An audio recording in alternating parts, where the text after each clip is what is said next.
Lorsqu'une personne est atteinte de la maladie d'Alzheimer, cela transforme presque inévitablement la vie de tous les membres de sa famille.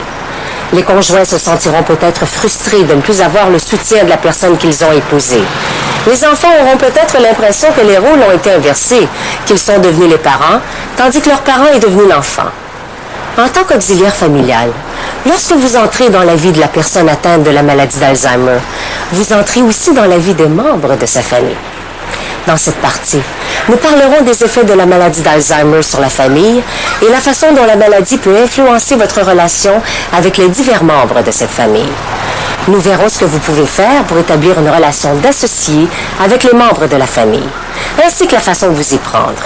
Et cela, sans oublier leurs besoins et leurs émotions. Le tout en œuvrant en tant que membre important de l'équipe de soins de votre client.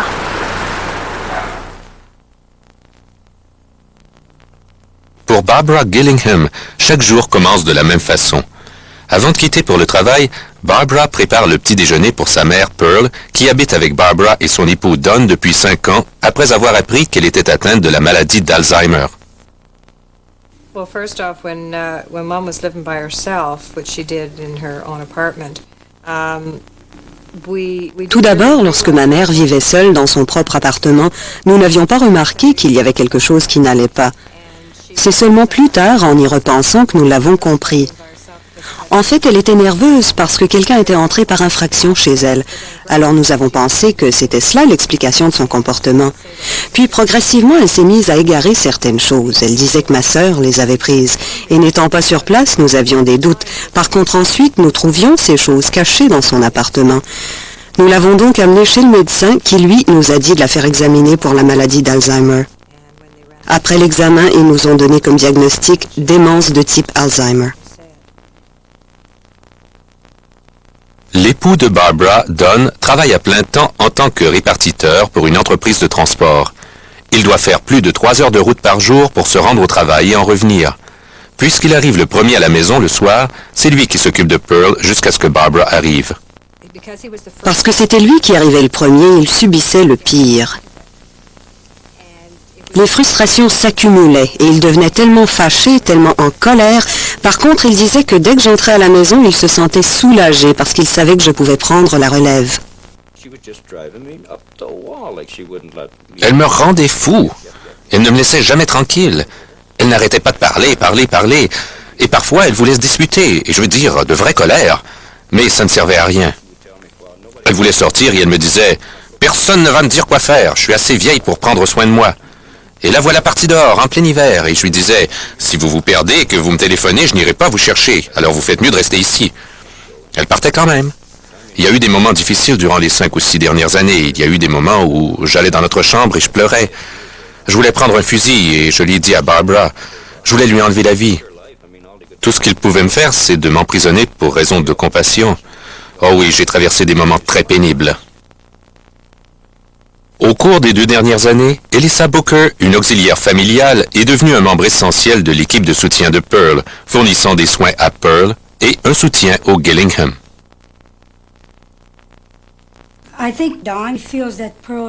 Je pense que Don croit que Pearl envahit sa vie privée, et je suppose qu'il aimerait avoir sa femme à lui tout seul et sa maison à lui tout seul. Et il se demande pourquoi est-ce que sa belle-mère est là, tandis qu'ils pourraient être seuls tous les deux et faire ce qu'ils veulent. Et parfois, il ne comprend pas du tout ce qui se passe, et je l'aide à comprendre, tout simplement. C'est comme ça qu'il faut que ça se passe parfois. Ce n'est pas son choix à elle d'être là. Barbara et Don ont une fille, Kim, qui étudie à l'extérieur durant l'année scolaire. Elle est de retour à la maison pour l'été.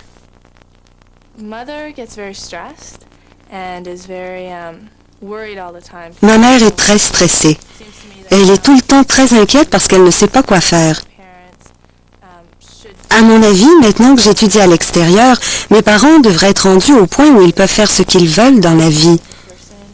Ma mère est quelqu'un qui s'inquiète beaucoup, et maintenant voilà qu'elle traite aussi ma grand-mère en bébé. Tandis que mon père n'a pas autant de patience, ou plutôt il essaie d'avoir beaucoup de patience, mais il n'y arrive pas. Et ce n'est pas bon pour lui. Il y a plus de tension entre mes parents.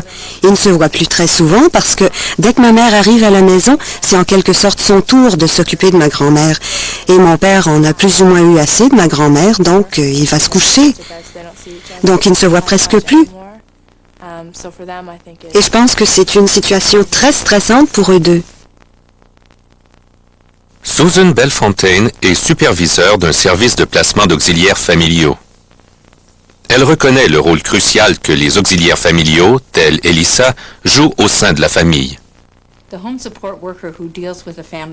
L'auxiliaire familial qui travaille auprès d'une famille qui subit un stress important ou continu, comme s'occuper d'une personne atteinte de la maladie d'Alzheimer, vit beaucoup de stress elle-même. Elle doit essayer de garder ses distances entre elle et la famille, ainsi qu'entre elle et le client, afin qu'elle ne fasse jamais partie intégrante de la famille, mais plutôt qu'elle soit un avantage pour eux. Quelqu'un qui vient apporter un soutien, une aide à la famille. Elle doit refuser d'écouter toute confidence qu'elle ne veut pas garder secrète. C'est un rôle très difficile.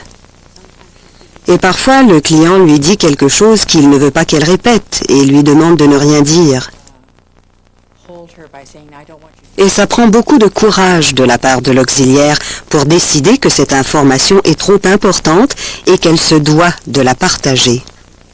Je crois que les auxiliaires se doivent de dire à leurs clients qu'elles vont en parler à leur superviseur. Or, elles savent qu'il y a certaines informations qu'elles se doivent de partager, qu'elles ne peuvent pas endurer seules. J'avais l'impression d'être là pour Pearl, mais aussi pour le reste de la famille, et quoi que ce soit que je pouvais faire pour les aider à comprendre la situation ou à se débarrasser de leur frustration, alors c'est ce que j'allais faire, peu importe la situation, selon le cas et le moment donné. Et parfois, je restais quelques minutes de plus que prévu parce que je sentais qu'ils en avaient besoin, que ce soit Barbara ou Dawn, s'ils avaient besoin de parler, ou parfois même Kim, la petite fille, parfois je parlais avec elle. Le rôle qu'Elissa joue ici est très important parce qu'il y a une interaction entre nous deux. Ma mère fait certaines choses durant la journée, des choses que je ne vois pas, et Elissa peut me faire part de ce qui se passe. Elissa remarque aussi les changements, et elle m'a dit avoir remarqué un grand changement chez ma mère depuis qu'elle vient travailler ici.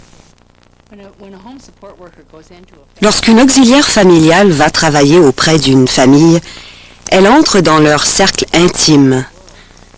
Donc, leur religion, la relation entre mari et femme, ou femme et enfant. Tout cela sont des éléments très explosifs. Et elle doit être consciente de toutes ces sources de stress et en tenir compte. Parfois, lorsque les auxiliaires familiales travaillent depuis quelque temps auprès de la même famille, elles commencent à s'apercevoir qu'il y a trop de problèmes, qu'elles ne peuvent pas s'en occuper, que la famille ne peut pas s'en sortir, et elles se sentent plus ou moins responsables de la détresse de la famille. Il est très important qu'elles communiquent alors avec leur superviseur ou encore avec un autre superviseur du service avec qui elles se sentent plus à l'aise ou qui a plus d'expérience dans ce domaine. Il n'est pas nécessaire qu'elles parlent à leur superviseur immédiat. Kim est à l'université. Dawn et moi devrions être en mesure de reprendre nos vies en main, de faire à notre guise, mais nous ne le pouvons pas. Nous devons engager une gardienne, tout comme si nous avions de nouveau un enfant.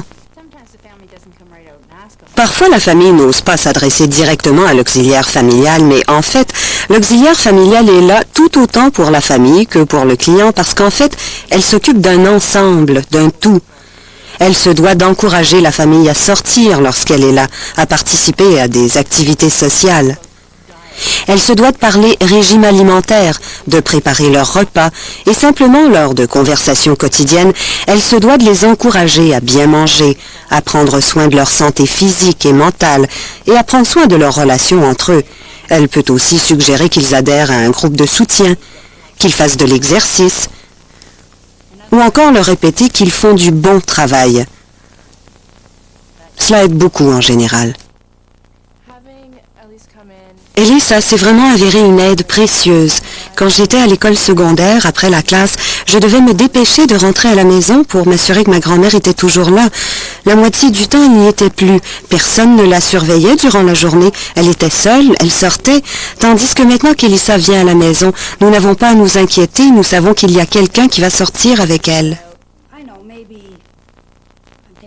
Peut-être que je prends trop de choses pour acquis, mais je pense que parce que je suis allée chez eux, que je leur ai expliqué certaines choses, que je les ai calmés face à différentes situations, je pense qu'ils acceptent plus la maladie, qu'ils comprennent Pearl un peu mieux.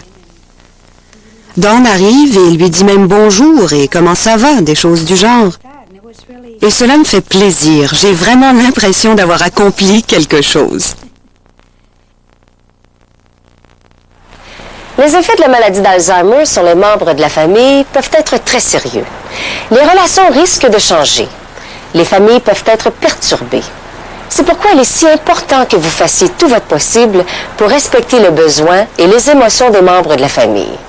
En vous intégrant à l'unité familiale, vous pouvez œuvrer à la création d'une association, d'un milieu de vie où tous et chacun auront vraiment l'impression qu'ils fournissent le meilleur soin possible à la personne.